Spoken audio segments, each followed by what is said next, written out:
But I'm really happy to be here. I'm Nancy Loorem Adams. I'm the president of Northwest Designer Craft Artists, and I want to welcome all of you and especially all of our new members. We're so delighted that you went through the hassle of entering and going through the jurying process. And it's a little bit of a gauntlet, but a very satisfying outcome. So thank you.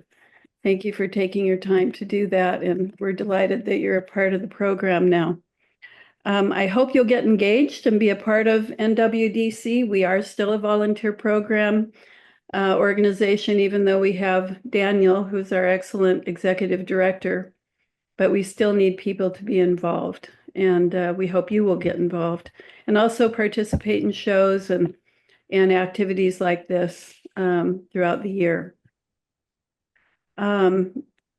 I also wanted to do a couple of thank yous. I wanted to do a special thank you to Lois Harbaugh and Lynn Danino for their cooking up the idea of I Love NWDC and making that happen with a team of people that really put together a fun program. I was so sorry to miss it. I was out of town, unfortunately. But I think between somewhere, there were different numbers, 60 and 80 people came. And all the feedback that I got was that it was really a lot of fun. So thank you so much, Lois and Lynn, for your dedication to NWDC. That's the kind of volunteerism that makes this organization go and gives us an opportunity to get together and be together. I wanted to let you know that we have made, I should say Gabby Norino made a digital catalog of our Northwest Craft 24 show that was up at Shack last summer. And it's now on our website. So we're looking at ways to be able to download it and even maybe get a print copy if people might be interested in that. But it's a beautiful, really nice digital catalog. And it's the first time we've done this. And we're very thankful to Gabby for doing that work. And Gabby's here. And so I just want to thank you, especially Gabby, again, for that catalog. And I hope you'll all go to the website and take a look at it. It's nice to revisit such a great show. It was such an excellent show. We're looking forward to the opening of the Fibers Show at the LeConner Museum. It's opening on April 2nd. And I hope Daniel has some information if we're going to be able to have an opening gathering. There's some changeover in the leadership of the museum and things are a little bit hard to get done. So we're not sure that we're having an opening gathering or just when it's going to be, but maybe Daniel's got news on that. I'll chime in right there. It is TBD, but it will be sometime in May. So okay. We're still working on a date, but we'll have a reception in May for that show. Okay, wonderful. I'm glad to know that.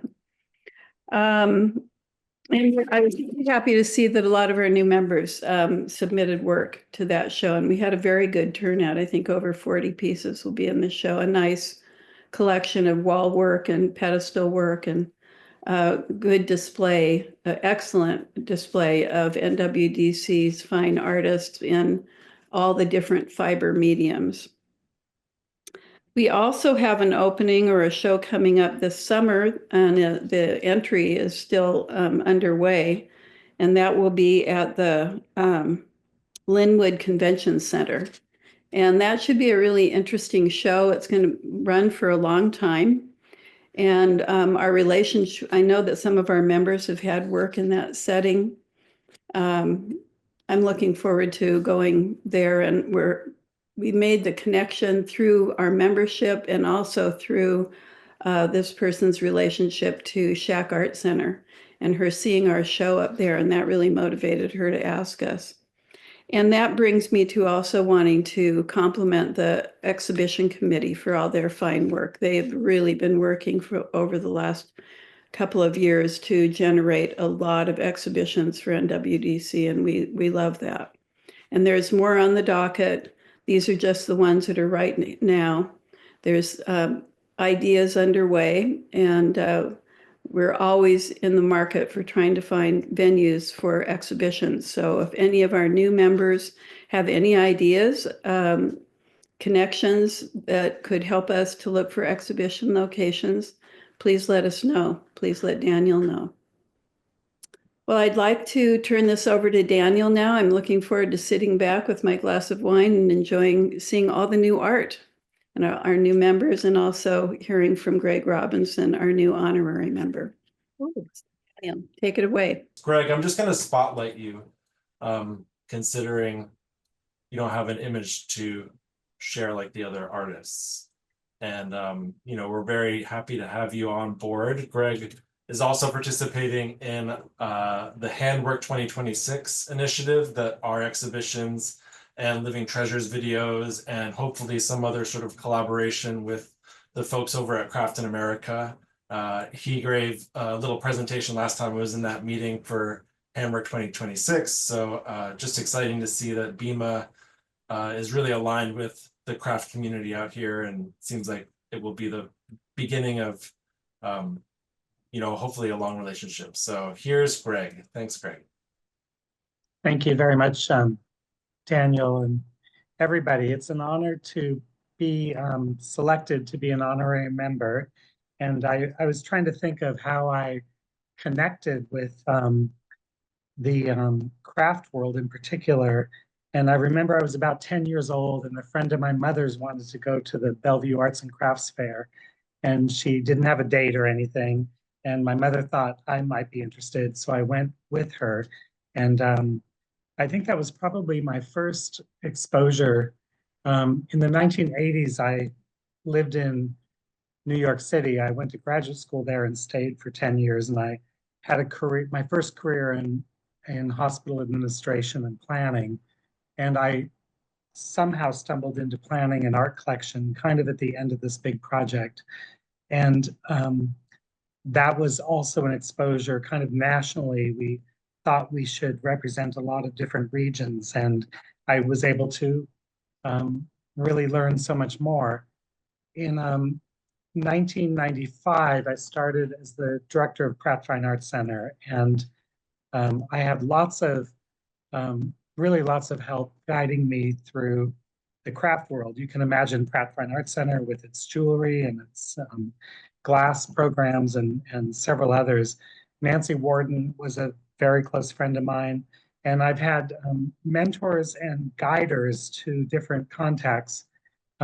Virginia Causey and Mickey Lippy in particular. I really kind of got grounded in the jewelry studio, which was new to me, learning so much. And I mean, there are so many people I could name that really helped me with this.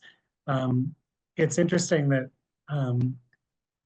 I'm currently one of the jurors of the Bellevue Arts and Crafts Fair, or Arts Fair, I guess it is. I've never thought craft was a four-letter word, and it's actually not. I think it's 5 letters, but I'm devoted to it. Bainbridge Island Museum of Art, where I was the first executive director and curator, and now the chief curator. We, of course, embrace it fully. Carol Savignon, who runs Craft in America in LA, but it's national. Of course, we all know they do the PBS programs on craft artists. She had this brainchild of declaring 2026 as the year of craft. And BIMA's fully participating. We will be asking Northwest designer craft artists to recommend some emerging artists for a particular show we're doing.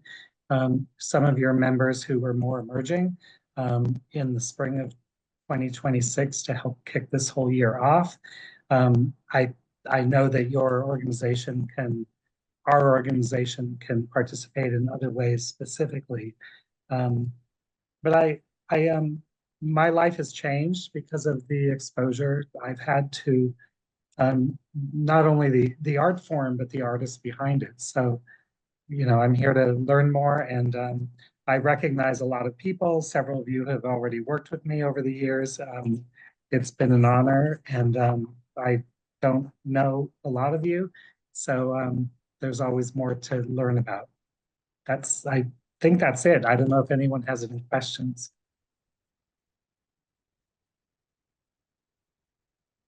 I think we can save the questions for the end. If you had one, throw it in the chat. Otherwise, I'm gonna start us off, and away we go. All right, and first up of our new members, we have Francie Allen. Francie, you're gonna unmute and let me know when you have, and I will move to the next slide.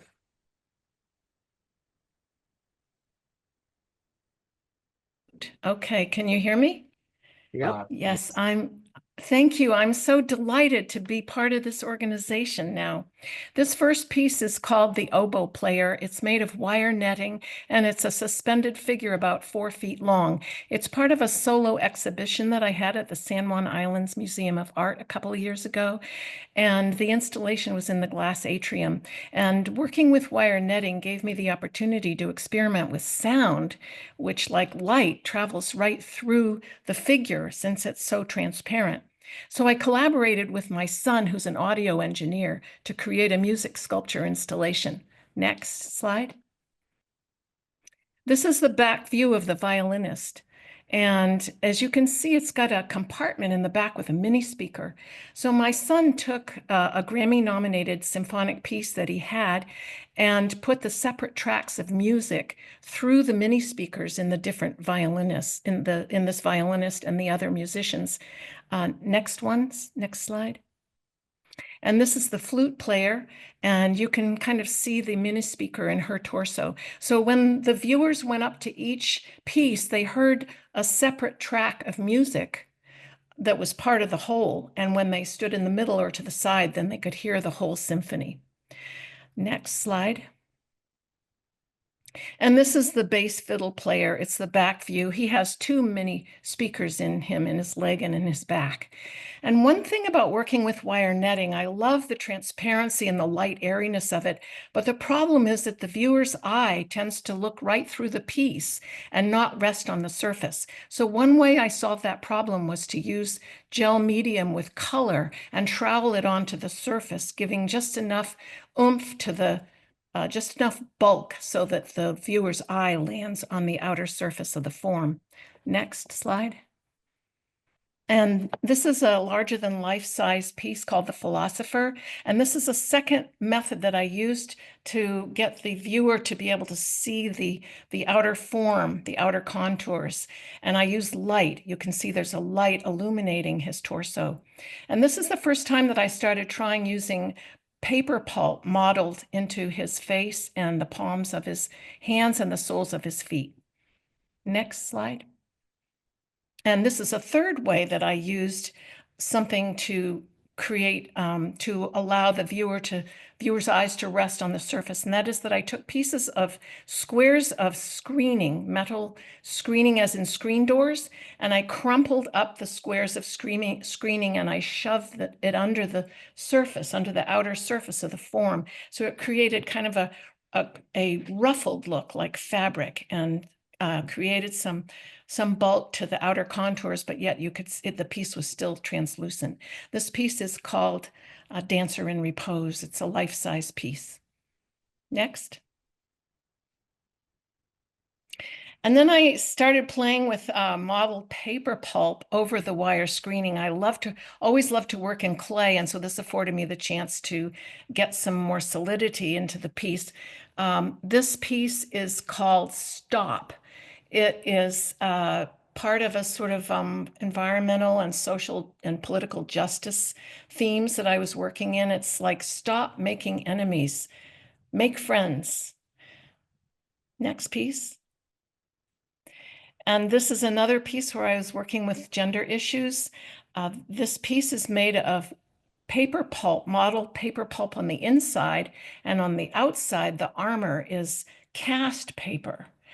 And so I made this little gamine kind of sprite, androgynous figure, and she's wearing the armor of female, just the outer accoutrements of being a femme fatale standing on a teddy bear. Next slide.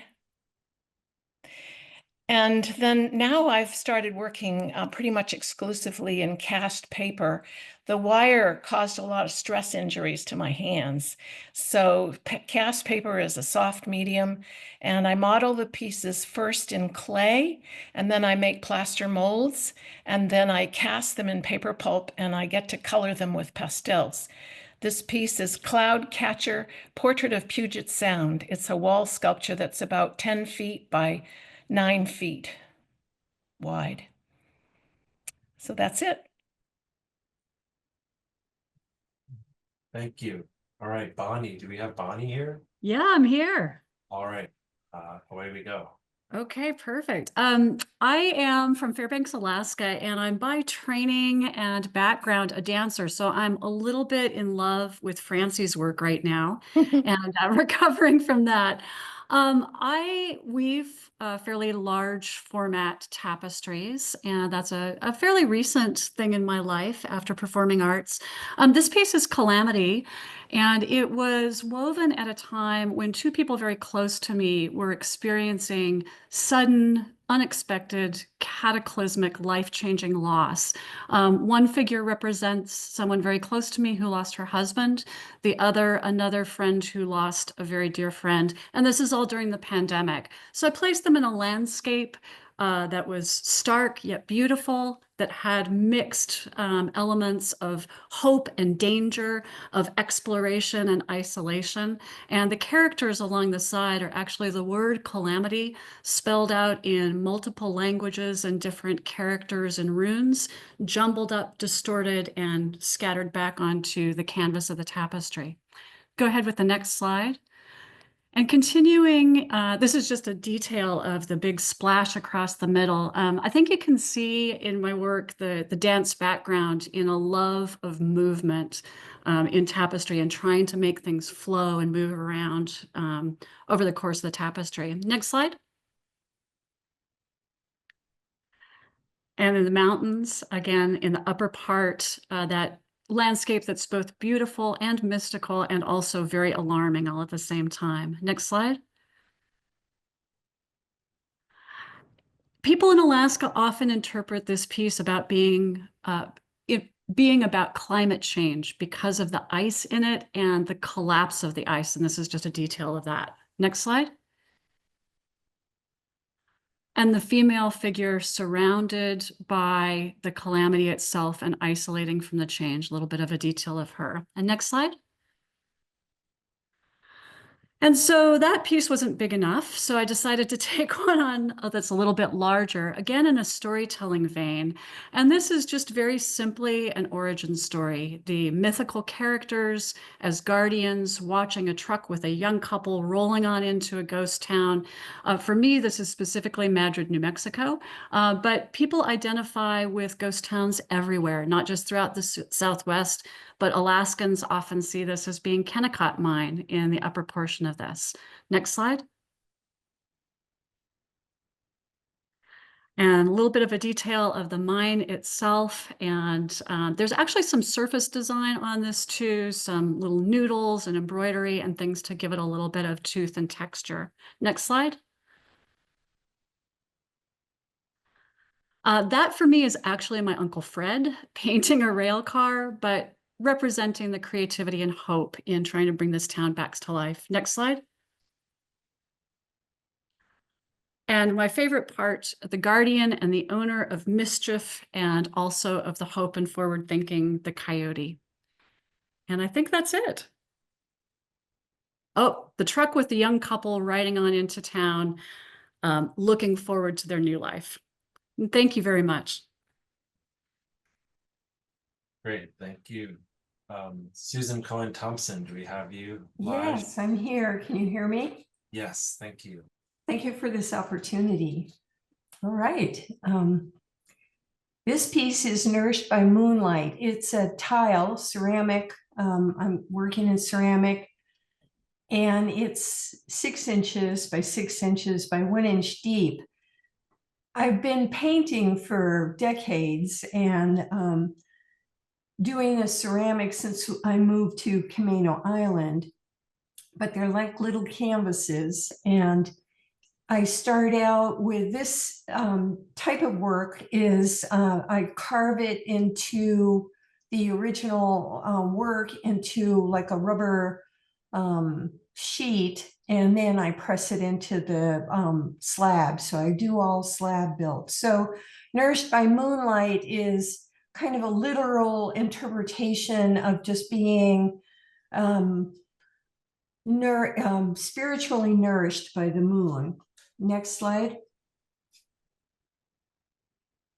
These are some other pieces that I've done that are pressed. The vase, actually all three of these are vases. So they're kind of a vent. The being fulfilled by holding the flowers. So I see all of nature as sentient. And so I do a lot of birds. The birds are symbolic of being the sentience of the sky manifest into the bird. And so that's a theme that runs through a lot of my work, both paintings and ceramics. So next slide. This is a bowl. So I see the inside of the bowl and the outside of the bowl. So I made this carving particularly, it's a double, the clay slab is sandwiched in between two rubber carvings and then pressed. And then I like to use, this one is glazed. Some of them are underglazed. I spend a lot of time doing handwork with it as well. So this is actually on a mirror. So you can see the outside of the bowl and the inside at the same time. Next. These pieces are carved directly into the clay slabs. The first piece is red sun rattle, and the last piece is a soda fired rattle, and in the middle is a vase. So when I'm carving directly in, I often use tree shapes. So I see the trees as a grounding, and they help ground me. These are really meditative. I'm thinking about the environment all the time and talking about it. And, you know, this is how it works. So the tree is sort of a manifestation of the coming together of the sky and rooting into the earth. Next slide. This is a slightly different approach. Once in a Dream. My cosmic work goes way back. I look, you know, for like decades, I've been doing things about the sky. I think when I was a little kid, they said that I had my head in the clouds, and I kind of think it does, you know, it does now relate to this work. And this is a assemblage. So I did the background. This is a wall tile again, and the individual pieces. So I do the background. I do a lot of stippling, which kind of relates to my drawings. And then I do a lot of pieces that I put together kind of at the, I make the pieces and then I arrange them. I love arranging things. I did display in Boston and to help me support my art as my profession. And so I love arranging things. So these are my arrangements, and I have like a whole body of these kind of tiles too. It's deep. Anyway, I think that's all my slides. Great, thank you. Thank you. Tom, we have Tom on the mic. Good evening. Here we are. Okay. Thanks for this opportunity. And I'll start out. This is a piece called Saint Oil Baron I'm a sculptor. I carve wood is my basic material, but I also use LED lights and resin. And my work is kind of uh, political, social political in nature. Uh, this piece I did after I had returned from a fellowship in Italy, where I'd been looking at a lot of altarpieces, and so I thought I did this guy, and this is Saint Oil Baron. Next slide. That's a little close up of Saint Oil Baron, and the permutations on the doorways are trees. Are there elements of trees that go back to the Egyptians, that design? So next slide. This is a piece called Shredding the Truth. I tried to do a little humor in with my politics. And these foxes that I did, they go back to the first Trump administration and the shredding of truth that has come along with that. Next slide. When I was in Italy, we were in a hill town there, and there were about 50 cats. I'd never carved a cat before, but I did lots of drawings of them. I came home and I did this cat piece, this piece called Kitty Lessons. And one of the things that I realized is that we're always looking forward, looking for the next thing in our life. And a lot of times it's sitting right on our tail. Next slide.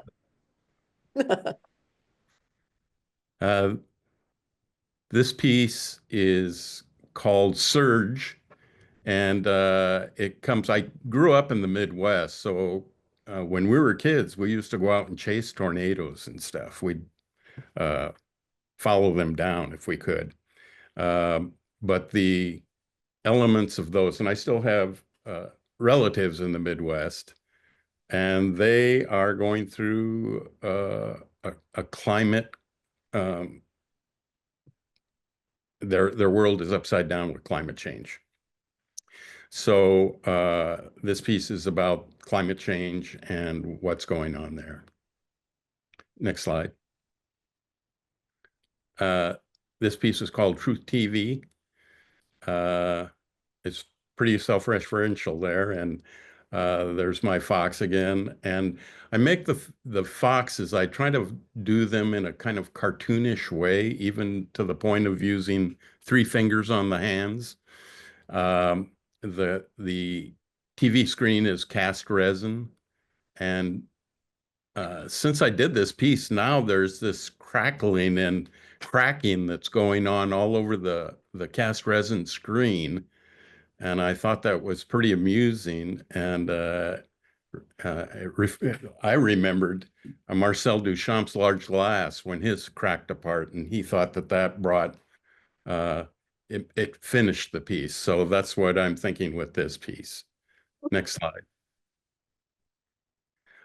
This piece is called Memento Mori for Betty, Dead Flowers. And this was a piece I did after my mom's passing. The 3 roses that are carved hanging in the box were the 3 roses that we took off of her casket, my son and my wife and I, before at the graveyard. And I brought those home and they were hanging in my studio. I decided to carve the flowers, and then it just started developing from there. This little cardinal that keeps being used in that, there's a kind of a social thing that cardinals are visitations from people that have passed. The book there and the letter are all in the ways that my mom would, that was her main way of communicating with us. She always wrote letters and always sent cards. And underneath the table there, you can't see it too well, but those are casts, resin casts of my father's slippers. Next slide. This piece is called Foxtrap 3, and it's the trappings of disinformation. Next slide. This piece is called Bridge, and this element of this bridge went back to the trip, the fellowship I did in Italy, and looking at the bridges and things there. It's also about the flooding and the waterfall, and there's also a little bird perched on his head that I did in blue and yellow for the war that's going on. Next slide.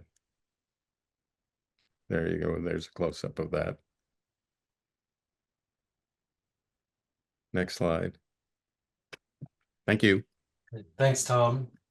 Do we have Jan Hoy here? I think I'm here. I hear you. Yeah. Okay. Okay, good. Good. Okay, I work as a sculptor in clay and hand build pieces. This piece is part of a new series that I've worked on the past couple of years. I call it the Fluidity series. It's a pretty big piece, 32 inches tall for hand-built clay. And the new group of pieces are based on a square that is in continuous motion. So I've found that a fascinating theme, and I've been exploring that now for about 3 years. And this is one of those pieces. Next slide.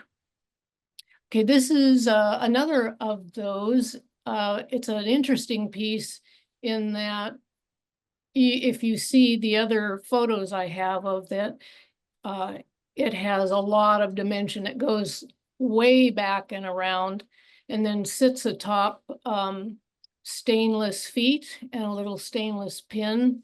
So many of these pieces have both for protection and for a little accent, some stainless steel. So this piece is also curving way up around and swooping back. So it's a square that's moving through space. Next slide. And this is the third in that group that I did for an exhibit at the J. Reinhardt Gallery last spring. And you can see its little stainless feet. Those feet also help balance the piece. I seem to always, my pieces move so much that one of my challenges is getting them to sit still and not either roll over, fall over, or those kinds of things. So this one has little extended feet to make sure it stays upright. And it's a more or less a bilateral pattern. It halfway through that, it is pretty much the same on both sides, although I never take and make a mold and duplicate the other half. So each side, even though it's looks like they're mirror images, because it's all hand built, it's not. And on these, the finish on all of those is iron oxide. So it's not a glaze. It's something I put on after the piece has been fired. Next slide. This is a little piece. It's fairly small, called Continuous Rhythm. It also has its little stainless feet, and it is that square moving through space once again, but it continues around and actually evolves back into itself. I've taken that, a pattern from that, which I do on quite a few of my pieces, and so I can enlarge them and have them fabricated in other materials like bronze or Corten steel or stainless steel. So this piece is one that I have taken a pattern from and am having it made at 3 feet by 3 feet, and the little original is just 9 by 7 by 7. Okay, next slide. So this is its sister piece. It's angled rhythm. And so it's doing the very same thing. The measurement, it's a 3-inch square that's curving up around and continues in that prescribed pattern into this other form, doing an angle to it instead of coming back, wrapping around and connecting with itself. So this one does stand up perfectly naturally by itself because it's an angle, and that worked out nice. Also has the iron oxide finish, which I just love. I'm not a glaze person, so that doesn't work for me, but I really love this look. And you can see on this piece some of the little trickles of the application. It's a wet process, and so it has, you know, darker areas, lighter areas, a lot of nuance to it, and I just love this finish. Next slide. Okay, so this is a big piece I have. It's about 5 feet. Is that right? No, 4 feet. It's stainless steel and Corten steel. So I did a little tiny one about 11 inches tall and then made a pattern. And it's called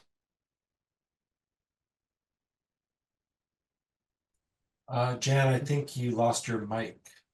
We cannot hear you any longer.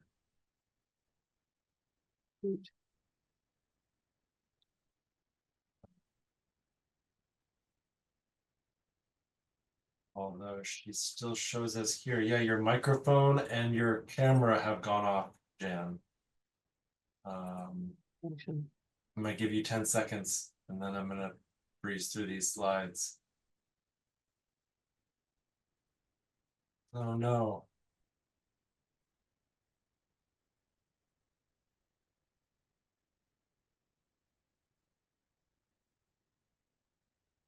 Okay. Okay, I'm gonna come. Oh, is she back? No, maybe she lost her connection. All right, so I'm just gonna come through. I don't have, you know, as eloquent a voiceover, but we can take a look at the rest of the work.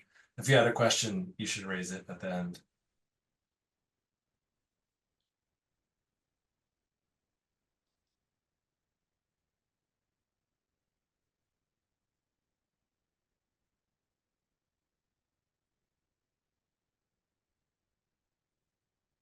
Okay, Margot, do we have Margot up next? Yes, you do.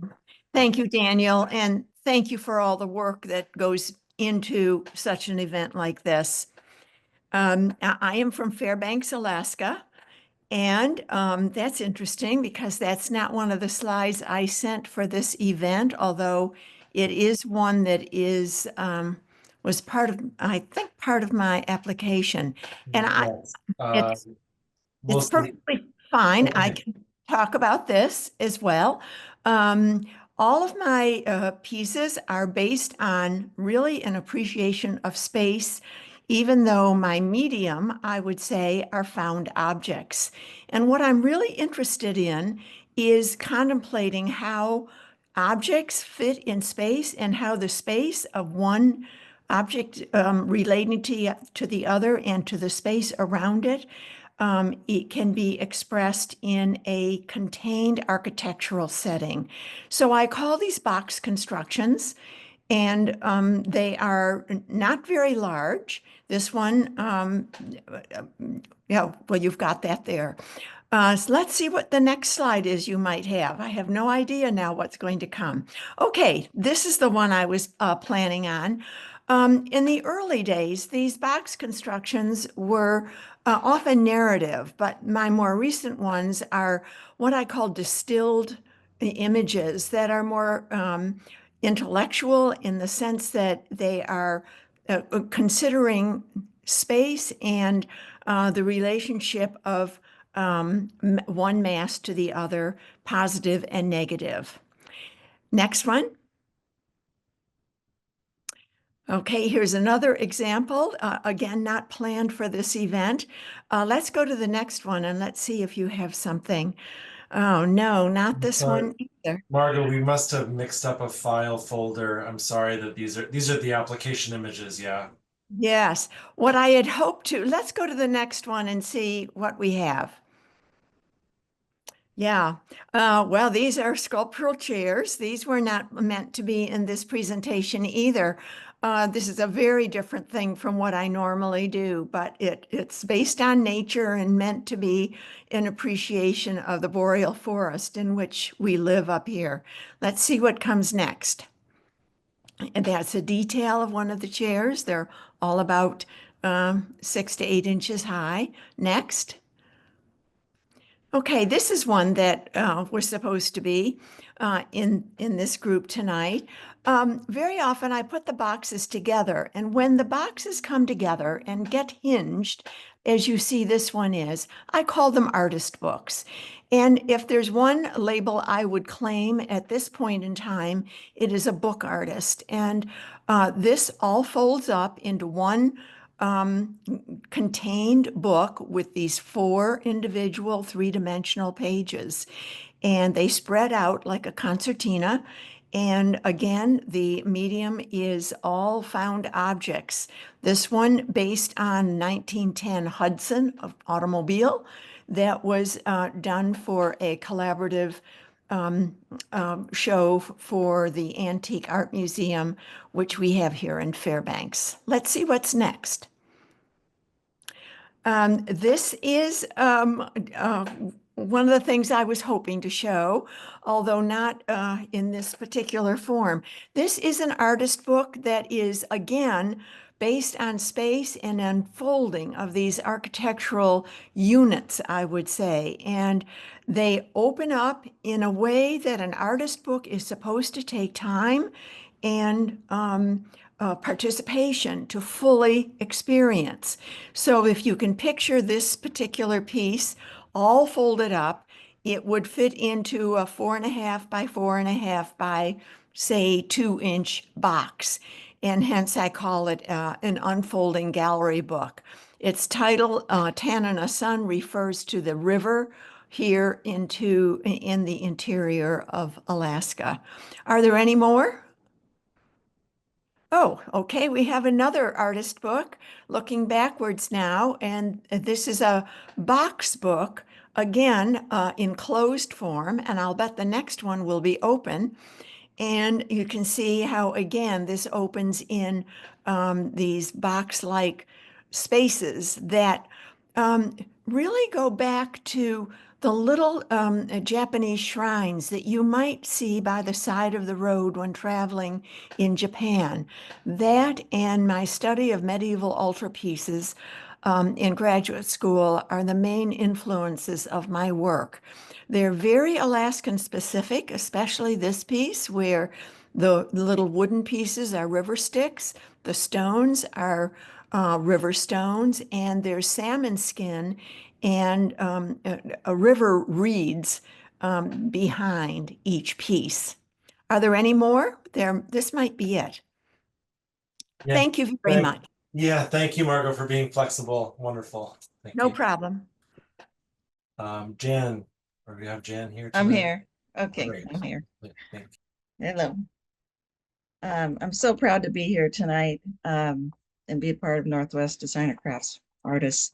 My mother was a part of Northwest Designer Crafts Artists years ago when I was Northwest Designer Craftsman, and so I'm very proud to be here.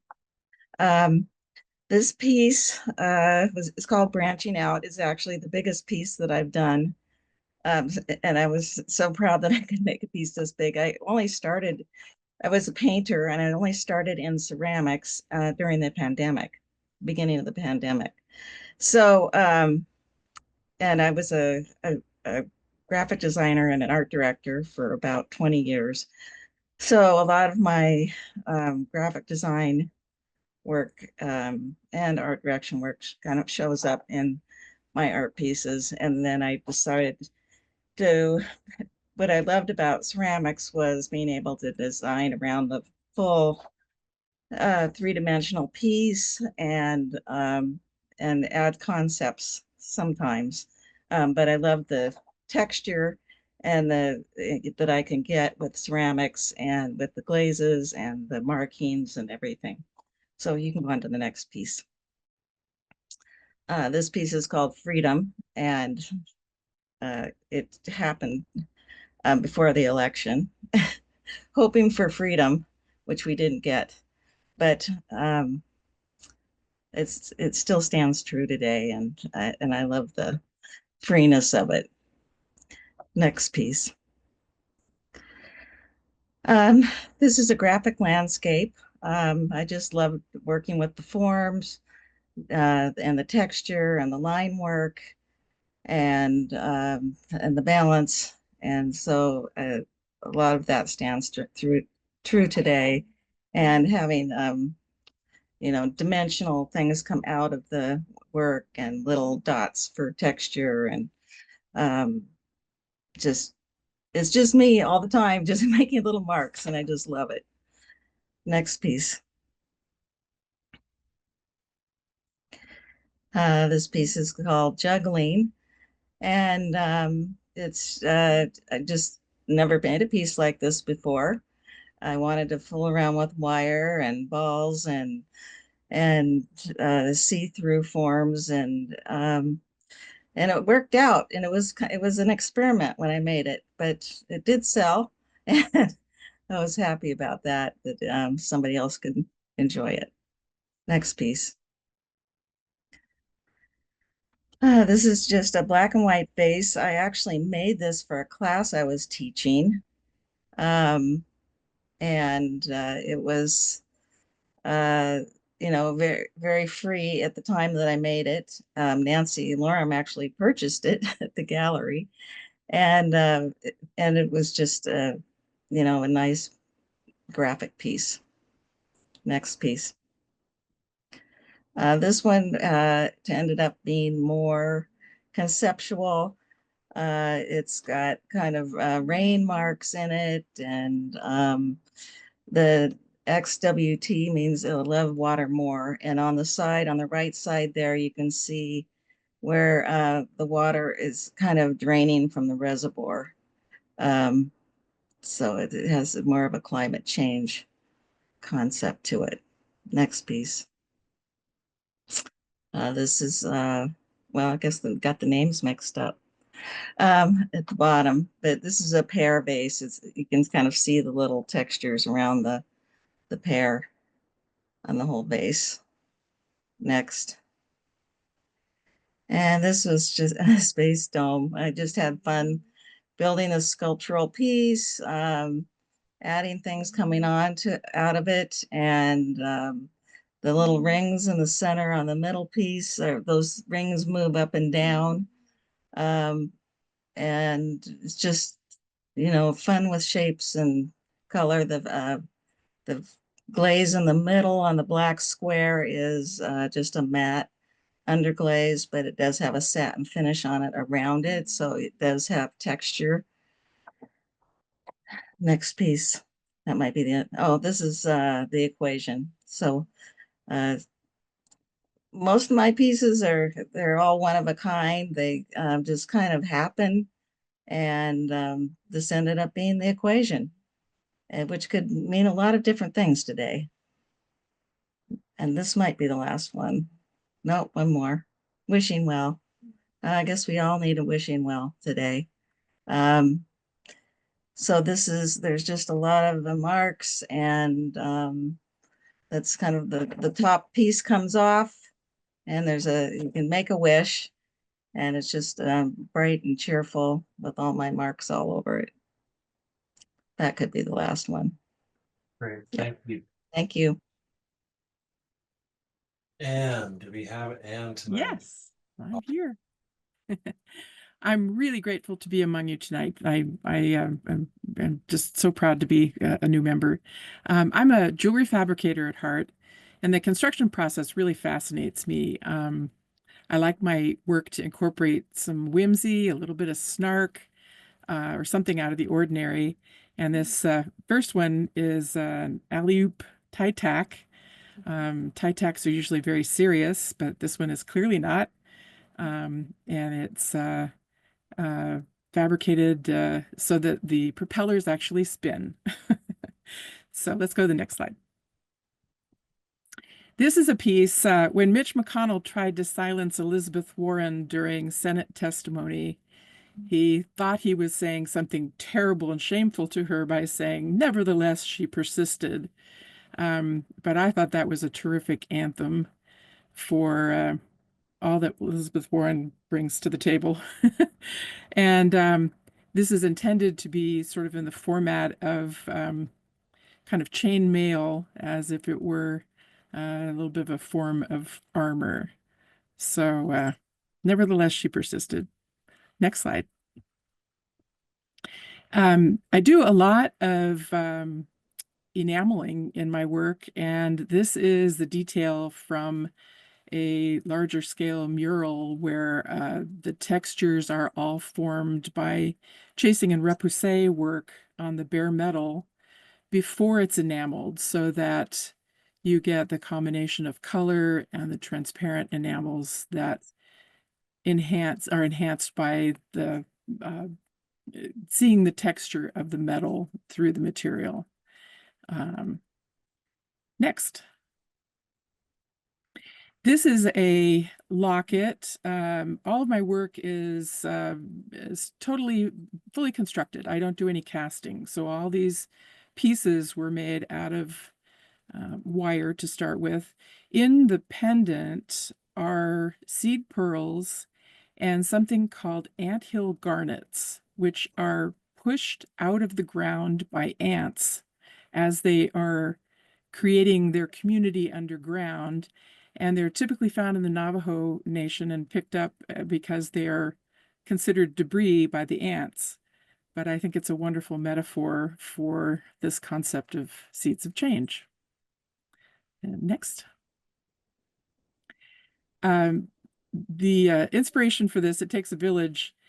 These are each hollow form constructed little houses, and each one has probably 15 distinct soldering functions. So part of the fun of this is that other jewelers would look at this and say, "You've got to be out of your mind." And I love the fact that there's so much technical detail to them, and they're largely inspired by, as we all are children, we draw little, stick houses and lollipop trees. And then there's always the good fences make good neighbors metaphor as well. So next one. This piece is precious shell, and it's actually sterling silver with a liver of sulfur patina that makes it look black. And the idea here was to evoke a tide pool where a lot of the things sort of blend together, and all of a sudden you come across the absolutely best shell on the beach. So it's enamel and an electroformed copper piece made from a mold of a shell. Next. This is another enamel piece. I do a lot of etching because I just love the interplay of the surface of the metal that is enhanced by the color of the transparent enamel. So you're seeing through directly to the surface of the metal, and whatever manipulation is in place. And then a hand-constructed chain to go with it. Next. This is one of my all-time favorites. This is called Blame, because it's important to know who to blame at all times. And if all the hands point in one direction, these are all individually constructed. I don't cast. So these are all intensely soldered together, lots of little pieces. And they all point in one direction, but if you flip the necklace over, they point in the other direction. So the ability to blame whichever side you choose is yours. Okay, next. That might be the last one. Okay, here we go. And this is just another variation. I do a lot of these little houses. This one is Here Comes the Sun, and I incorporate a little bit of handmade felt in there just for the fun of it. And that might be the last one. Oh no, one more. Okay.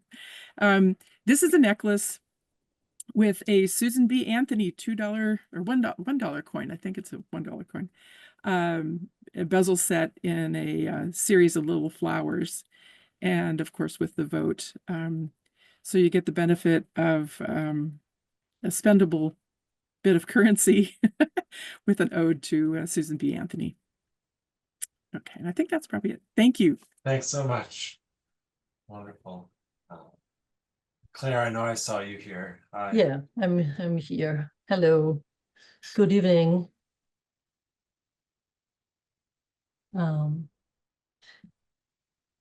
I use newspaper as my main material.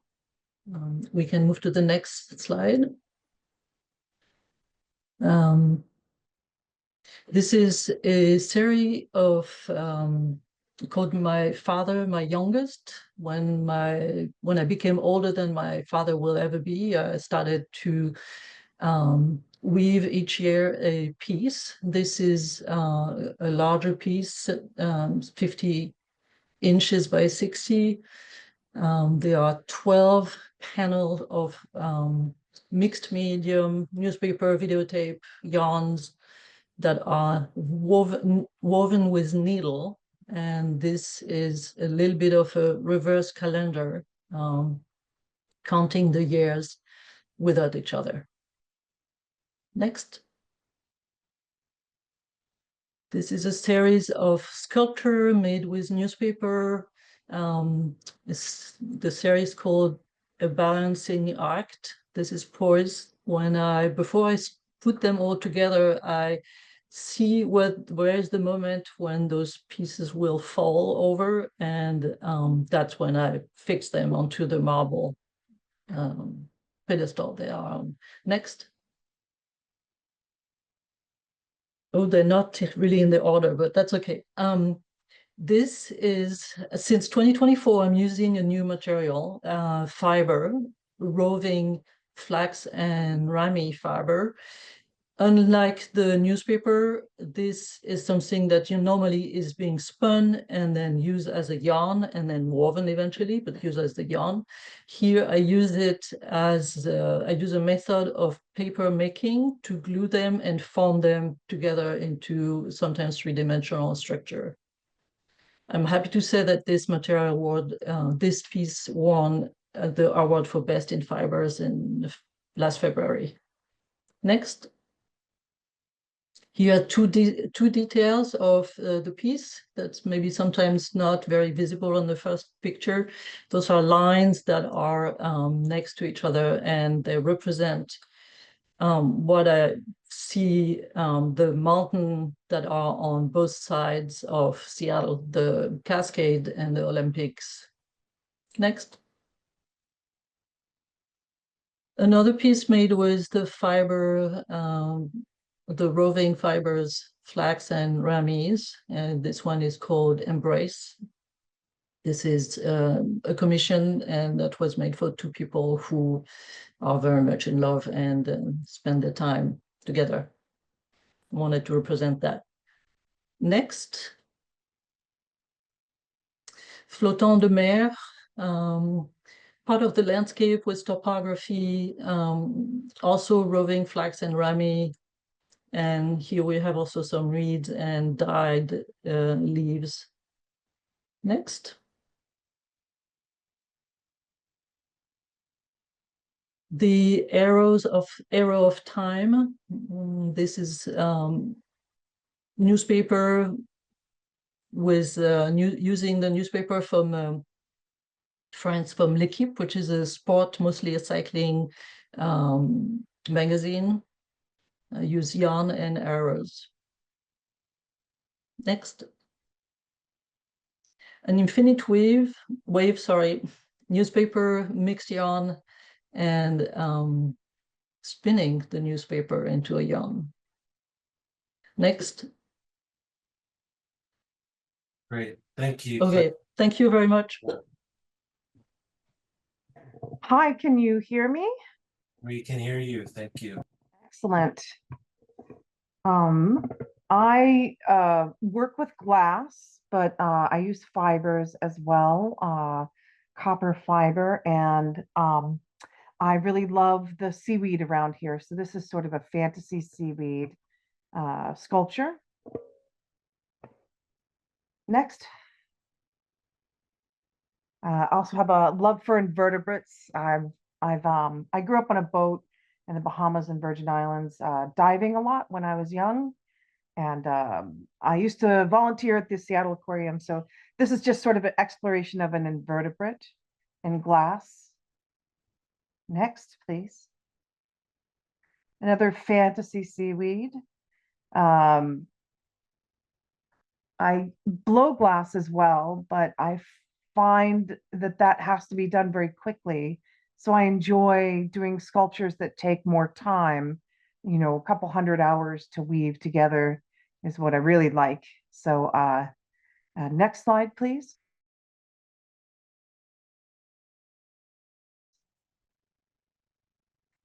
If you don't mind. Excellent. Oh yes, this one's not too old. I like to use tank glass, tank colored glass in my sculptures. It really makes it very saturated. And I often think of these sort of fantasy seaweeds as a nature pinup.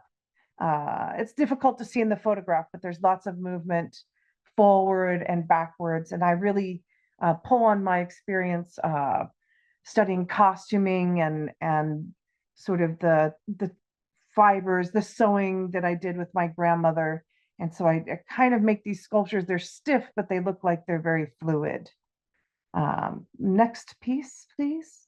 Or this is a model of kelp forest or upside down mangrove. Also just a mathematical hanging sculpture. This one's very small, a model. Thank you so much. Next, please. Oh, and from my series of sea stones, I call them, but these are sculptures that don't need like a metal support system because they are woven in the round. Although it's sort of a linkage system, I like to say woven. And so if you think of, you know, bee cells or actually coral building blocks, they're hexagonal shaped. And so I make tubing in the hot shop where I blow the tubing and then I cut it and I fire polish the top. I heat it up so my tubing units become conical. So when I sculpt them in the round like this, like a Roman arch, they key together and they're nice and strong. Next slide, please. This past year, I worked on a project. I do public art and I like to work with the public when I do that. So I did an installation at Method Gallery that celebrates kelp. I really love seaweed and I'm trying to work with more fibers and less metals because my hands are getting a bit tired. But this is a large installation of rope and glass, and we'll see it as we get closer. Go ahead and next image, please. But I spent time going with some Seattle Aquarium beach naturalists to the beach, and I asked people to please to give me words and appreciation for kelp, and I ran a social media program on that as well. So 400 words, and the ones that repeated the most I engraved onto this kelp sculpture. So you can see it says shelter and flowy. Next image, please. And also I engraved the words onto this sculpture called Reach, which is kind of a combination sculpture. But you can see here we've got otter, mother of all, and some other words engraved on these smaller tubes. Next image, please. Seems like Alrighty. there's an error there. Sorry about the last image there, but thank you for your.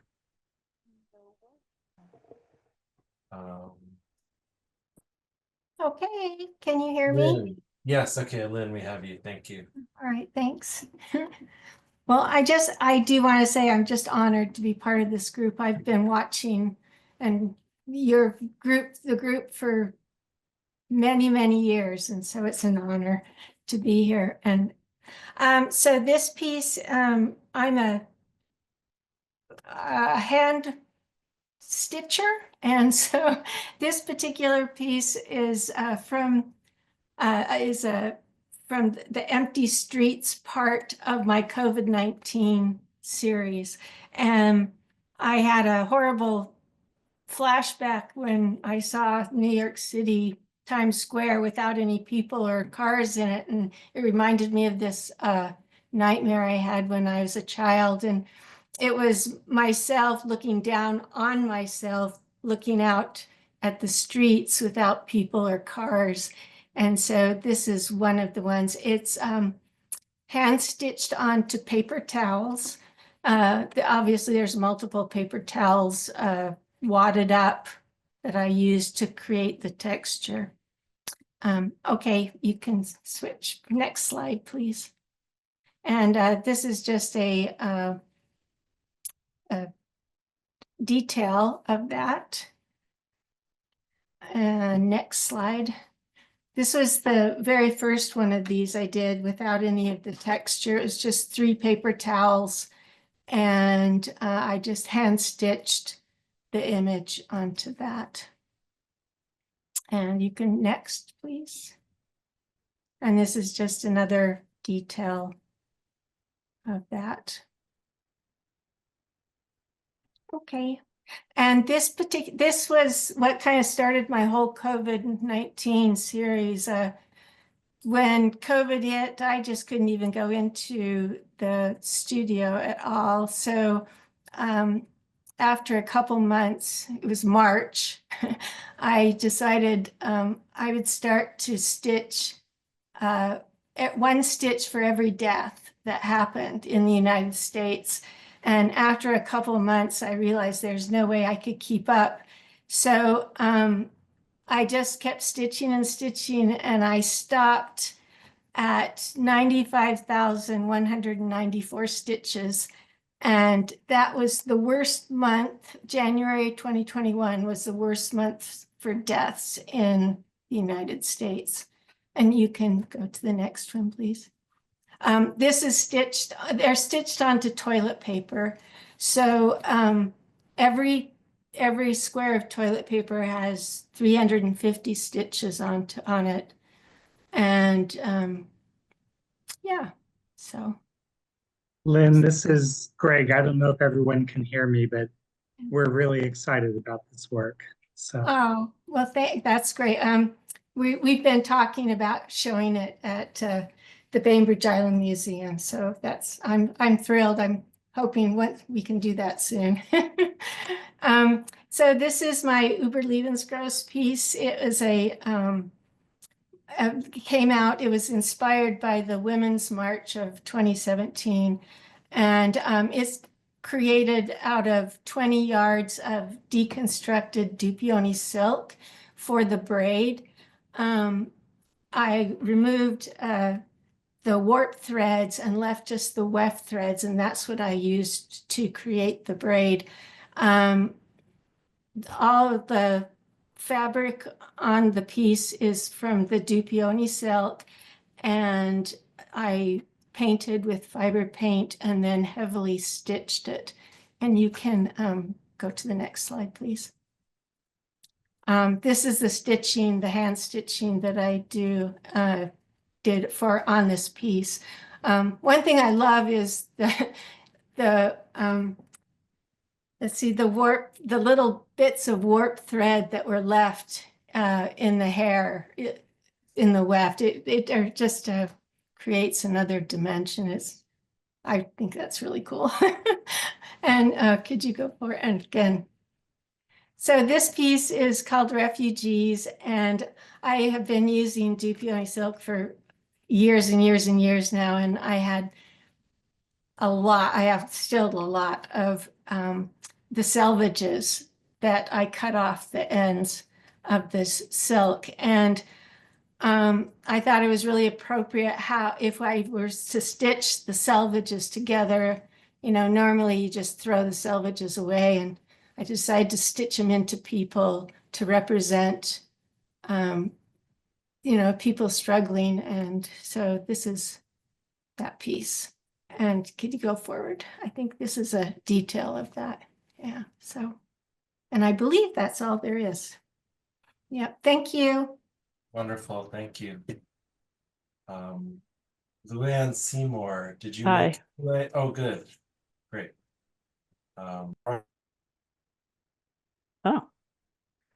I have a really hoarse voice from having the flu, and so I apologize. Hopefully you can hear me. I think you're doing just great. Yeah. Okay. For any. Here we go. I am a graphic designer and creative director by trade. I worked in the tech industry for a long time. And so now that I'm retired, I am loving working with my hands and having the tactile experience. I've been a quilter for many, many decades, but I've started to get more into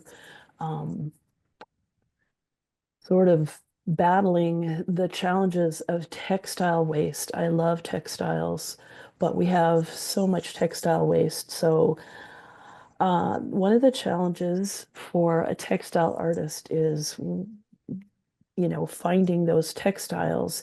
And I have chosen to try to use textiles that other people consider waste.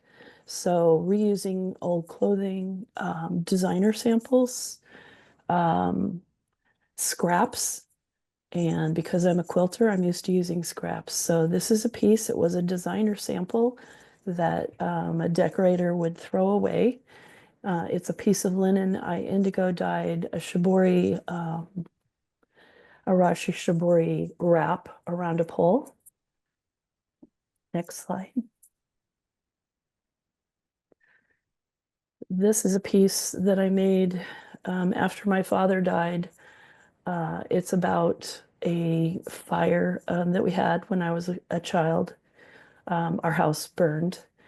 And so all of this is upcycled scarves that I dyed and overdyed. Next.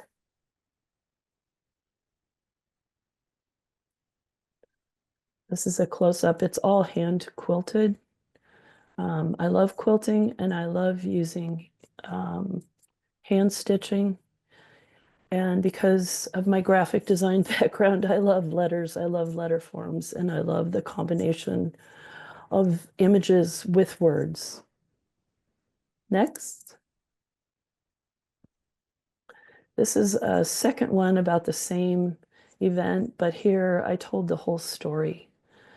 I actually don't do this very often, but I had this, I designed this on the computer. I've digitally printed it to size, and then I completely hand stitched all the letters and hand quilted the piece. And I think there's a close-up on the next slide.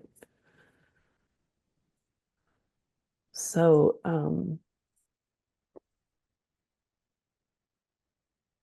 next. This is a piece actually inspired by one of your longtime members, Patty King. I took a class from her on doing bojagi stitching, which I wanted to try doing a machine stitched version of that. She gave me a bag full of Thai and Korean silks that were actually from pieces of shirts. And so I cut apart the shirts and made this quilt. This is machine stitched. I think there's a detail on the next. No, this is another separate version. A lot of these are indigo dyed fabrics. Many of those fabrics that I indigo dye, again, are old table linens, things from secondhand stores, tablecloths, clothing. And that's a lot of these pieces. Next. One of the artists that really inspires me is Annie Albers. So Patty gave me another bag of fabrics that were from a clothing store. They were scraps from a clothing manufacturer. So I cut up the scraps. A lot of them were linens. There were some cottons in there. And this is hand quilted as well. It's a throw. I don't know if there's a detail, but another Annie Albers inspired blanket. Again, all hand quilted and pieced from scraps from clothes, shirts, and other kinds of, mostly scraps from clothing. And next slide. This is a silk scarf. Most of the fabrics that I use are all natural fabrics because along with wanting to reduce textile waste, I also want to reduce the number of plastics and chemical dyes that are used. So I'm trying to use all natural dyes. This was not a recycled silk scarf, but all using rust printing. I don't know if there's a detail. No. All right, that's me. Thank you. Jan, do we have you here tonight? I know that some of our artists couldn't join. And so in the interest of time, I'm just going to go through those slides without any voiceover. So I'll, spend a couple seconds per slide and we'll move on to the next.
Great, thank you. Do we have Rebecca here? Yes, I see you.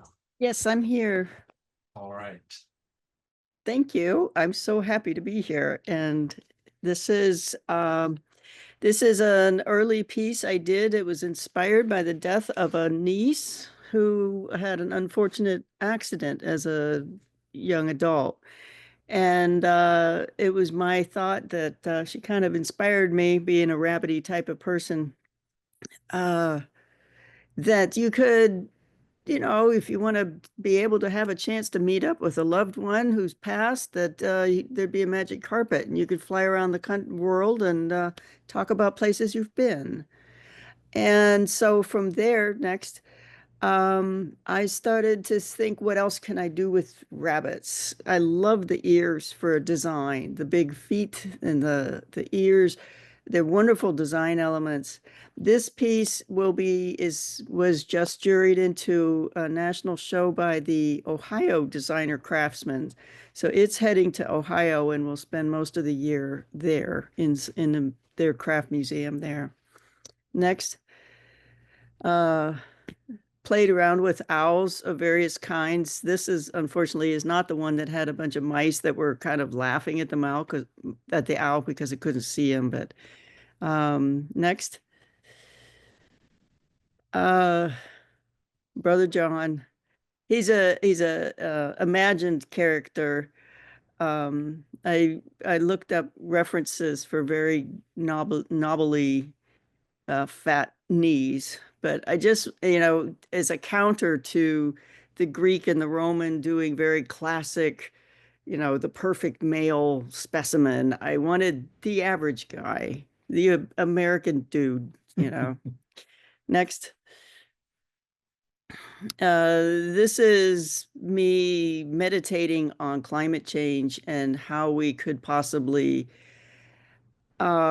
look to others unlike us, including animal specimens, and try to adapt to whatever changes are coming. And I would just literally start with a pair of boots. I went with handcrafted type looking boots. This is all ceramic, and just made it up as I went upwards.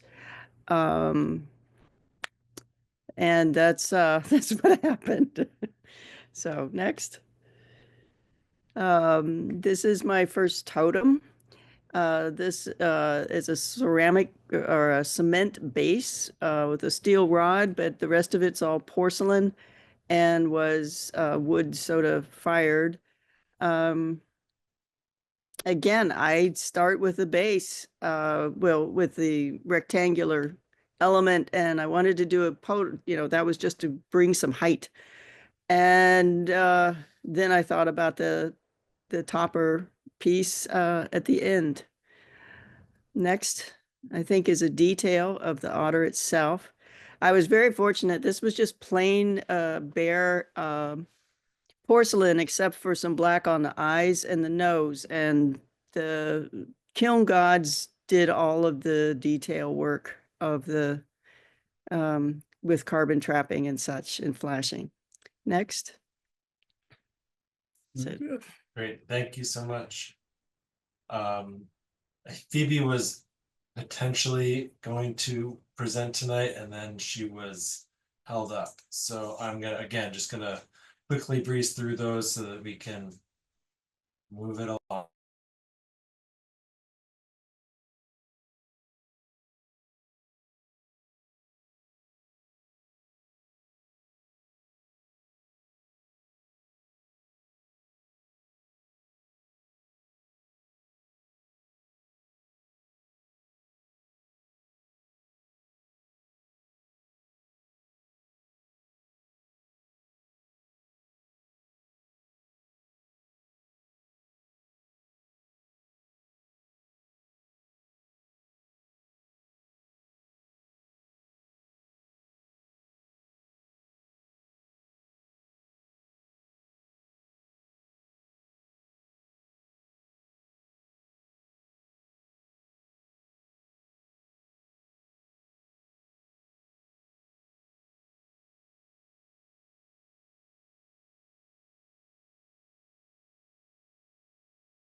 Wonderful. I know we have Chloe here.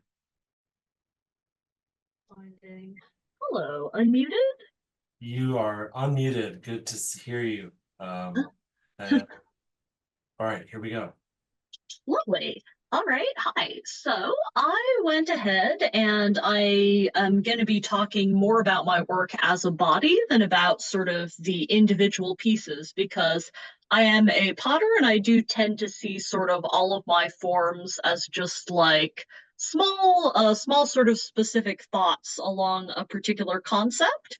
So here we've got a little strainer included berry bowl. Those are some raspberries from last year. And my general concept is called zygoplasia, which is sort of a word that I put together that combines word parts for a cellular multiplication and also like a pair of things that are yoked together, because that's kind of how I think of the two surfaces in my work. Next slide. So I like to make things that are like my glazed surface and my bare clay surface as like these two sort of layers of tissue that like intertwine over each other to make a vessel. So the concept is sort of like that you have this like evolved shape, something that looks like it's grown, but also something that is very functional for serving food. Next slide. And I'm a wheel thrower primarily, like most of my things start on the wheel, but after that I have a very heavy alteration process. I do a lot of cutting down and a lot of adding and a lot of like just sort of soft shaping, because I like it when you have this sort of like sense of ambiguity between both like what is a surface decoration and what is like a structural part of the pot, and also this sort of sense of ambiguity as like the parts of the pot just sort of flow into each other. Next slide. And then I also, another sort of aspect of that is that all of my work is in soda atmosphere. So you can see on all of the bare clay that I have a very directional sort of like surface that is going to reflect very exactly the atmosphere inside of the kiln, because wherever the pot is sitting, sort of the way that it's facing, both the temperature and the flow of the air and also the just like soda sort of falling around and inside of it is going to leave a completely distinct imprint. So although I don't much go in for uniformity, even if I did try to make two pots exactly the same, probably the coloring would be significantly different. Oh, this one's a lemon juicer, which I sometimes have to explain from this angle. Next slide. These ones got a kind of a rare bonus, which is that they got a lot of very nice crystal formation on the sides. That's something that only happens when I'm getting like a particular slow cooling, or as these both were, when something gets fired twice. So that was a bit of a lucky stroke. So pair of mugs. Next slide. And this is a bit of a more recent one. This is a picture form that I've been working on. I have to make the back part of the handle hollow, because otherwise it would be like much too thick and it would explode. So all of them have a nice little like cavity that weaves into the design and the pattern. This one got nice atmosphere. You got a little bit of bare flashing where it was close up to another picture. Next slide. And wow, I think I didn't upload things with the right picture quality. Anyway, this was another one which I think got kind of fun atmosphere. You can see something that I do, which is I apply a copper slip underneath the glaze that I use. And it's sort of the red color is going to blush very like selectively through where the glaze is a little bit shallower or where it pools. And then this one also ended up getting kind of some crystalling and a very heavy coat of soda. So I think that should be everything. Oh, oops, never mind.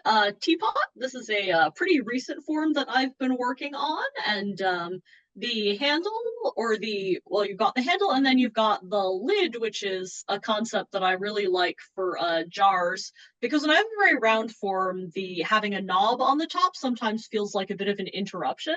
So the top of it is actually just a giant hollow form, and then it's closed on the bottom, so you sort of got the grip that goes inward rather than outward. Okay, that should be oh my gosh, okay. Anyway, vase, another example of sort of the copper slip, and also of me just doing a sort of an uneven foot that I'm like draping a slab over and doing a little bit of accent work on. Next slide. Some little you know me. These ones I think are kind of fun, just as an example of how much the atmosphere can vary, because if you see the little feet on all three of them, that is the same substance and it's the same clay. It's just a question of how much oxygen and how much soda they got, where you can get something that's either from like nearly white or a dark charcoal, or you can get like a nice pleasant warm blush. I like that. Next slide. Okay, there we go. Thank you. All right, so that was it for our new members. So happy to see such a big group and so many different types of media and ways of working within those media. Very excited to have you in the mix. We're going to move on to our members who've shared things with me about either new bodies of work or exhibitions or things they wanted to share with the group. First off, we have Nanza Lund. Nans, are you here? Maybe not. She shared a new batch, some new, some old. I wish that Nans was here. I know that she had planned to be to speak about this because some of these works are obviously from, some time ago. This is made in 1989. I do know that Nans worked as a jewelry designer for years and has been a member for some time. But in the interest of time, I'm going to move through these if Nans is not around.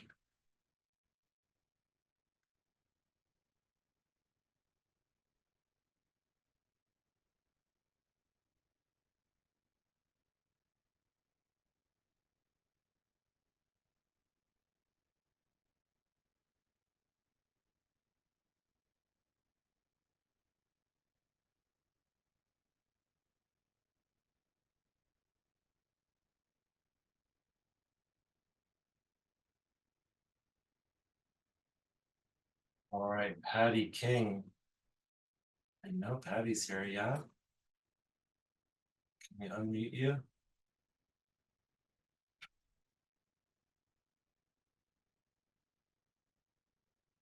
Patty, I see you, but you are muted.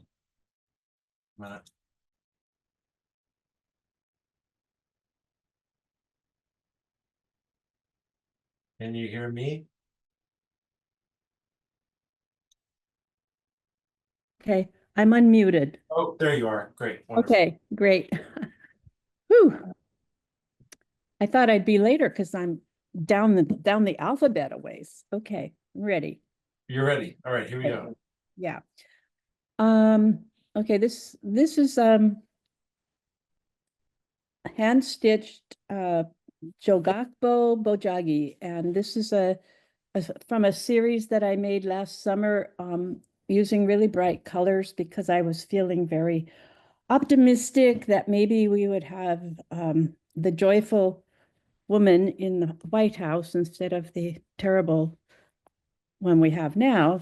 And so I made a series of works using these happy colors.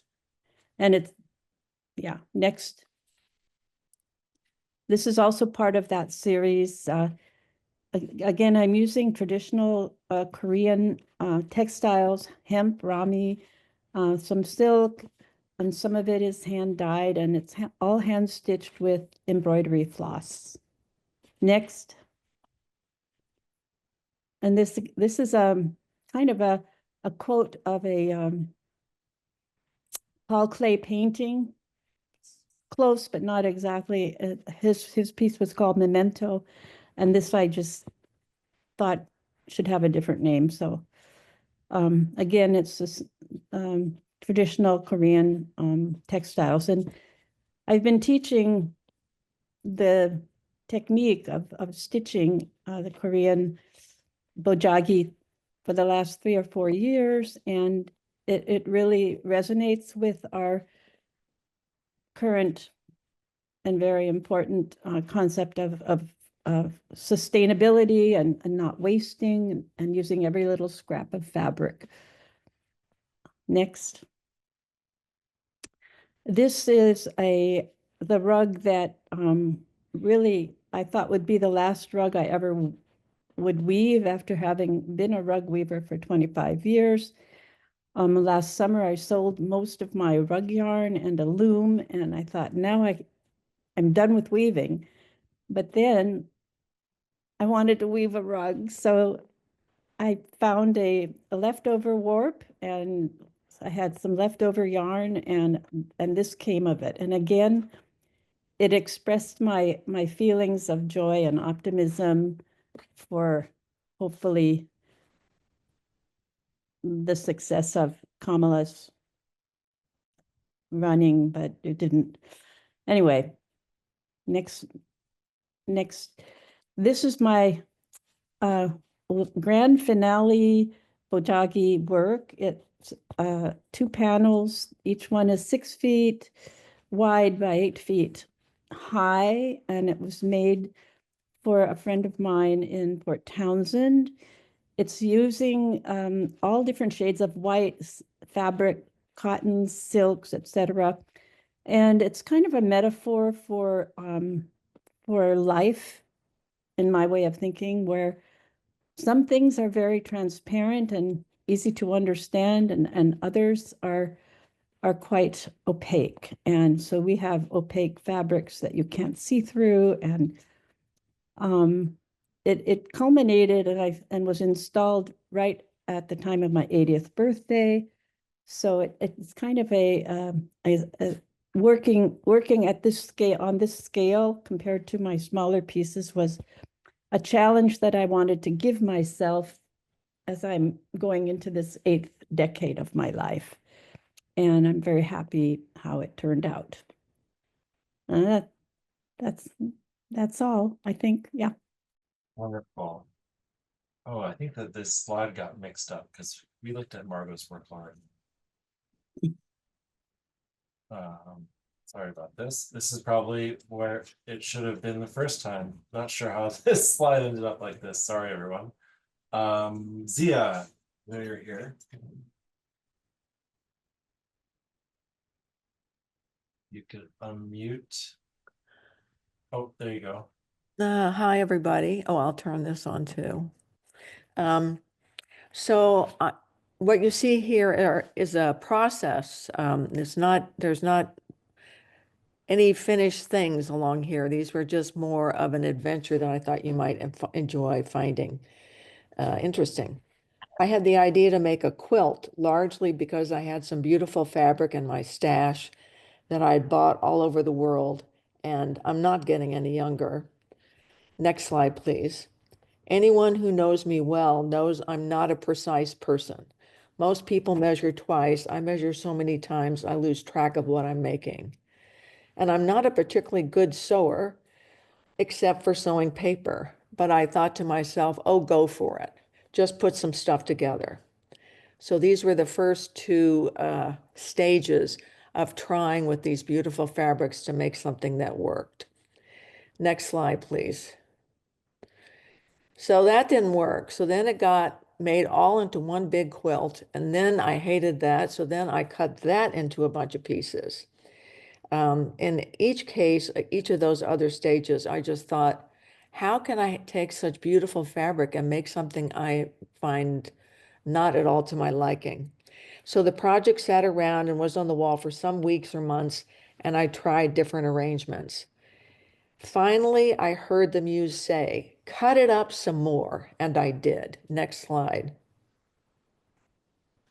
Then I came across some wonderful vintage Japanese spools, and suddenly I had an answer and arrived at a form I could live with. Next slide. Upon reflection, what I find most interesting is that the process, without me being conscious of it, was quite metaphorical. And that at the end, in the final analysis, it was about putting together and taking apart. So that's it. Thank you. Thanks, Zia. And Carol Guthrow, I know I saw you here. Can we hear you? Hi, all right. So I'm just going to simply show some images of a show that Patty Warshina and I had together at Radius Gallery this past September. So I'm just going to go through these. That's Patty and I, in front of the gallery. And I have to say, having a show with Patty Warshina was something that I never would have actually imagined when I was a student and looking at her work. So many years ago. So she's an icon, and it was really a wonderful experience. So these are just images of the show. So Patty's wonderful, wonderful pieces.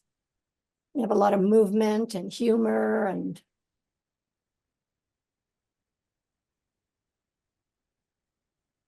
these are some of the birds.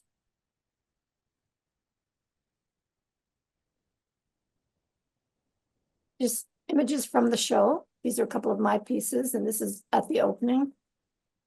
I just wanted to actually just show images of the setup. So this is the best I could get.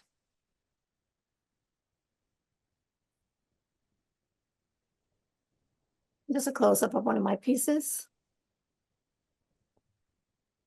Radius Gallery is a very interesting gallery in Missoula, Montana. They have a lot of wonderful clay artists and glass artists and all kinds of other mediums. Just another view of some of my sculptural pieces. Sort of gives you a little bit of an idea of scale. And those are Patty's cups that are on the far wall.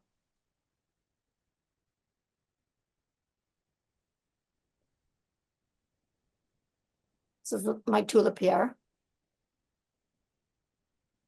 A tulipier is a stacking clay vessels, 3 different parts. So you take it apart and each part can hold water. So it's a sort of a tricky thing to make because they have to fit really well since there's water in each section. Thank you. Oh, great. Thank you. Yeah. I'm here. Hi, Lois. All right. I was invited to do a show at Ryan James in Kirkland, and this is a brochure for the show. And I want to draw your attention to the name of the show. I came to that name because I was thinking about how wordplay was part of my work. And I was just checking on my iPhone to see, was wordplay 1 word or 2 words, making sure it was 1 word. And I saw the phonetic spelling for wordplay, and it had that upside down E, which just seduced me because I'm always turning things in different directions and seeing what they look like. So I went from wordplay to word clay. And I use phonetic spelling a lot in my work because it slows people down and they have to figure out what is that. And the piece on the left is a piece called Find China. It's a floral design with the map of China embedded in it. And so I called it Find China because I always wanted to make Find China. So that's an example of the kind of wordplay. And go to the next one.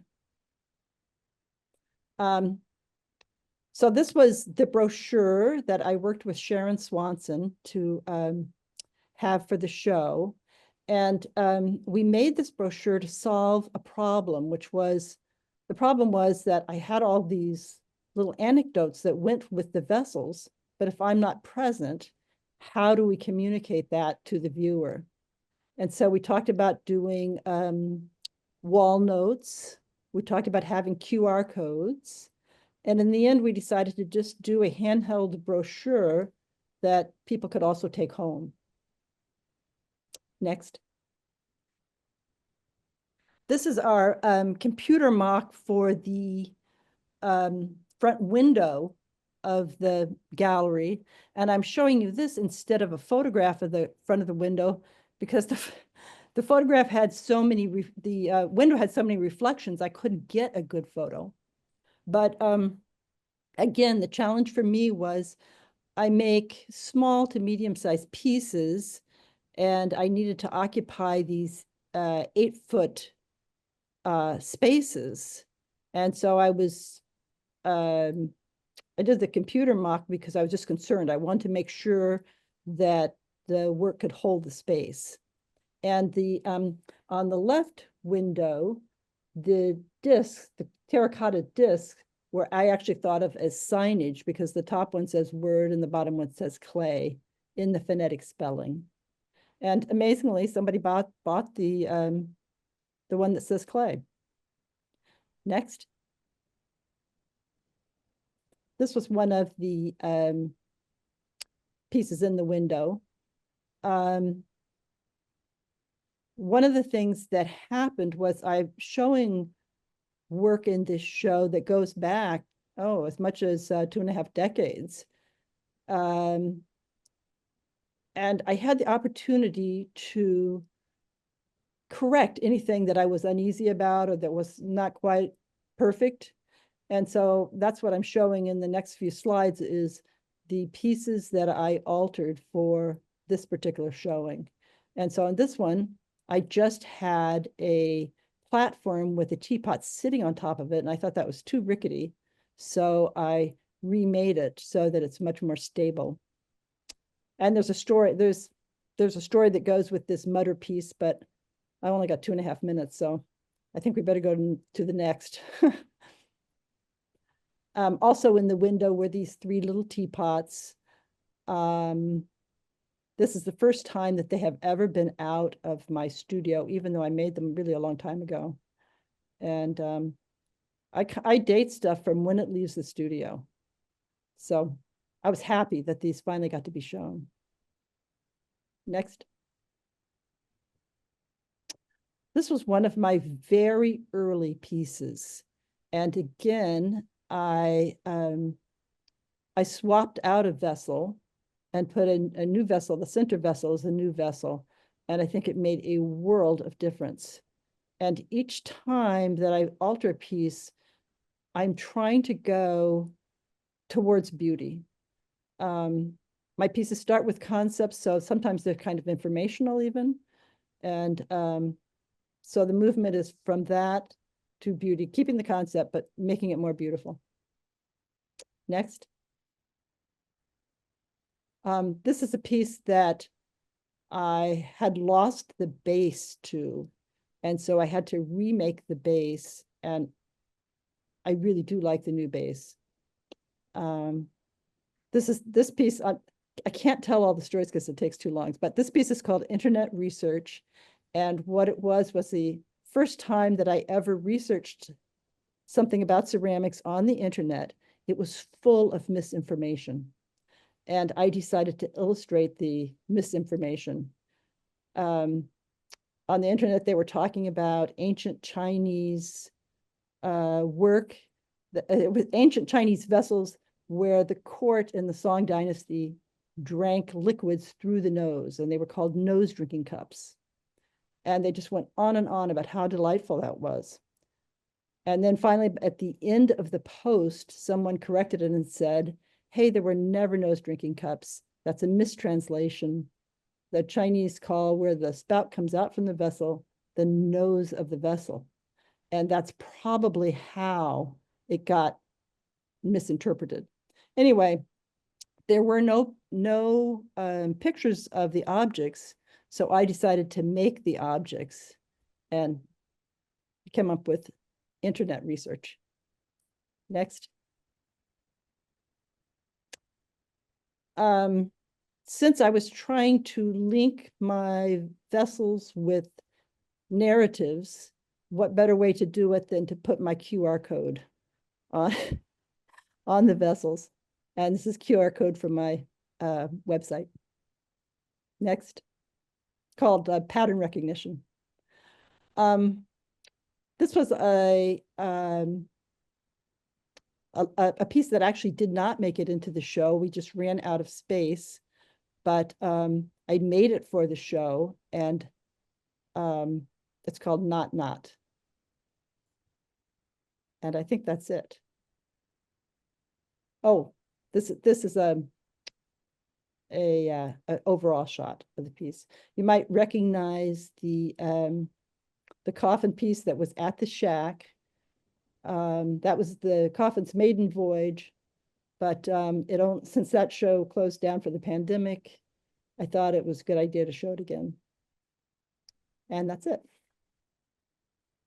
Beautiful. Thank you. Krista, I know I saw you here earlier. Are you still here? Can you hear me now? Yes, we've got you. Good. Okay. So I tried to strictly stick to the 2 minutes, so I don't have a lot of details on all my information, but maybe I'll throw a couple of things in there. Hi, I'm Krista. I'm a sculpture artist and an educator. I've taught a couple times at Pilchuck Glass School, a few times at Pratt, and this summer I'll be teaching at the Corning Museum of Glass in New York. So I use several different glass techniques that I mix with mixed media in my work to create sculptures and installations. I draw my inspiration mostly from the natural world plus science, magical realism to create my own visual language. So this piece that you see here was a recent installation. It was the largest piece I've created. It was a collaboration with a client scientist for a show that I did at the Museum of Northwest Art. Next slide, please. So this is a detail of Diatom Meadow. That's the title of the piece, Diatom Meadow. Each piece is up to 16 inches, and the overall size is 9 feet by 12 feet. I was super excited. This got recognized by international publication, New Glass Review. I don't know how many people might know of that, but it's out of the Corning Museum of Glass. They choose top glass artists from all over the world. Next, please. So this piece is, I'm going to show a couple of pieces. This is how I make my money on these smaller animal figures. This is called Salish Tide Pools. It's 17 inches by 17 inches. It's currently in a show called Glass Life Forms at the Pittsburgh Glass Center in Pittsburgh. A lot of the details that you see here are made with a mold making process where I can translate actual things that I find along the beach into exact replicas of glass. Next, please. And again, same thing, all these shells and different botanical forms are things that I've collected. This was all collected along the shore of Penn Cove. It's called Gathered Along the Salish Sea. It's approximately 23 inches tall. This piece is currently at the Museum of Glass in Tacoma. Next. And Jackrabbit. This piece is life-size, also at the Museum of Glass in Tacoma. This is one you can see the different techniques that I use. If you know anything about glass, there's kiln cast glass, kind of like casting bronze, a technique called pot de verre, and another one flame working. Next. This is called spring hair. And next. And then this is back to some of my installation work. This is the first piece that in a series that I'm doing that I call mini habitats. They speak about places. This one is called Thornton Creek Watershed. You can go to the next one. So this is a detail. I'm doing another piece that's similar to this where I've learned a lot about flame working. So there's a lot more detail that is flame worked glass, if you know anything about that. The base of these are all kiln cast. This piece is 4 feet by 4 feet. Next. This is a piece I did called You Are the Earth, 8 feet by 11 feet. It consists of photo collages using my own photography that's hand colored with cast glass botanicals, the plant forms, again, recreated from actual plants that were in my yard. So they're exact size replicas. And then there's also dyed fabric in that piece. I did this for a Shunpike window in South Lake Union. Next. And lastly, this piece is the life-size fawn that was in the NWDC group show at the Shack last summer. And then just to let you guys know, I am doing a sort of experimental show in September, October, that's at the Kirkland Art Center, where I'm going to have a lot of several different large-scale installations that are mixing alternative materials, plastics, recycled fabrics with the glass, and possibly video too. But that's all. Thank you. Thank you, Krista. Lynn Majunkin. Good evening. Hi, Lynn. Nice to see you all. Some of you may have seen this work already at the Shack Show last year. I work in glass and kiln formed glass, several different kinds. This is, next please, Daniel. This is Krista mentioned pot de verre, and this is a large form pot de verre. I use molds, and as the glass sinks down into the mold, it leaves these spiky edges, which I really like. In order to work large, I have a collaborator who works in metal, so he forms the substrate that I put glass onto. These are the smallest pieces that I do. Next piece, please, Daniel.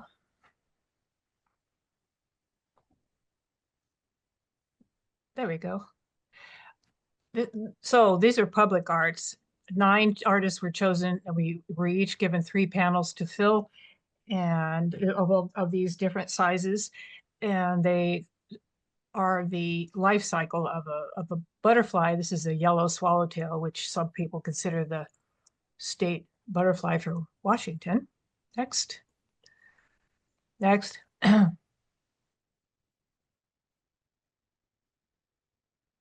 think should be a close-up. I think we skipped something.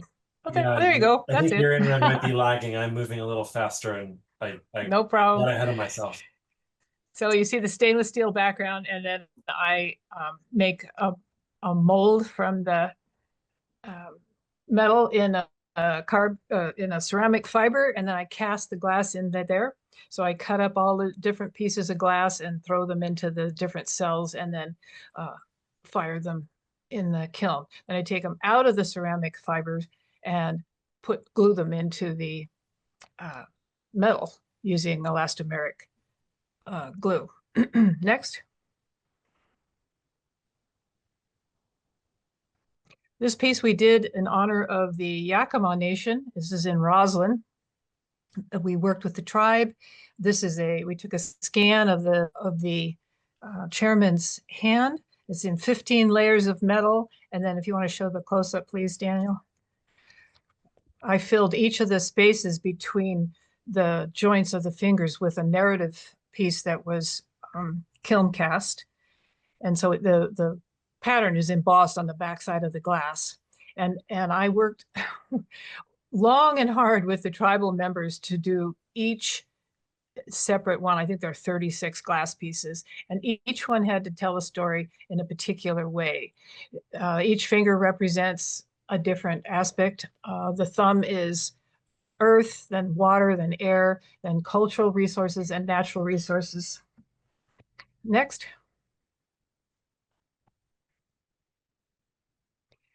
This next piece will show the whole installation.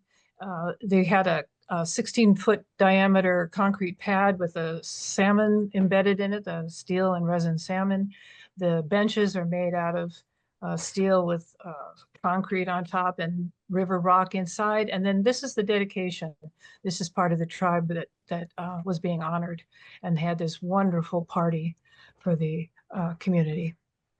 Next. This next one is a piece that we did for a roundabout in Bellingham. It's at Cordata and Horton roundabout. It's 3 spheres interlocking that are made out of extruded spirals. And each spiral has a cast glass piece. You want to show the detail, please? It's 25 feet in diameter. And this is an example. We love the way the glass and the metal spirals make patterns on the concrete base. Thank you. Oh, great. And Kathy Ross. It reads you. Oh no, I see you. You're just muted. Nope, you're still muted.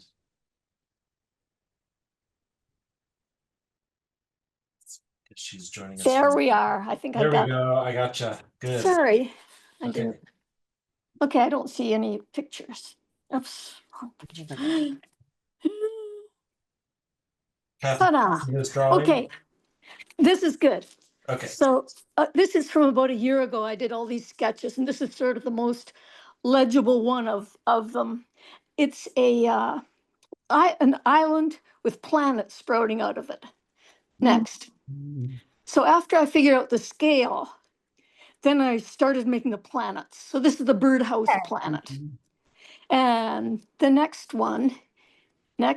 is I went on this peace caravan driving from, I only went on part of it, from Vancouver to Ottawa with my cousin. And so I like to make art out of everything that I do. So, and at the other end of the island, there's a war globe. So next. This is the base part for the fire globe. You see, there's also like a flood globe and a blood globe, a war globe and a critters globe, and a food globe, because these things worry me. Next. You'll see there's more of this. I'm really into these text strips. Next, please. Whoops. Well, this is another in progress shot. Anyway, earlier than the last one you saw. See the text strips there on the right. I'm really into those, even though I know nobody's ever going to read them all. And it says stuff, it's because I'm an English major type. It says stuff like worries, no worries, and war is murder, and don't be mean to green. And that's the piece finished there on the left. Next. And this is it installed in a, okay, I have two things to say here. One is this is installed in Marmo in Shelton, which is a cooler town than you think it would be, partly because of an influx of cool young people from Olympia who can't afford to live in Olympia. Anyway, what I want to say is I make art out of everything I'm worried about. So I'm worried about birds and trees and war and injustice and fires and floods. And I really worry that people will manage to get to Mars. So I worry about the galaxy too. So that's why I made a galaxy island. Okay, that's it. Thank you, everyone.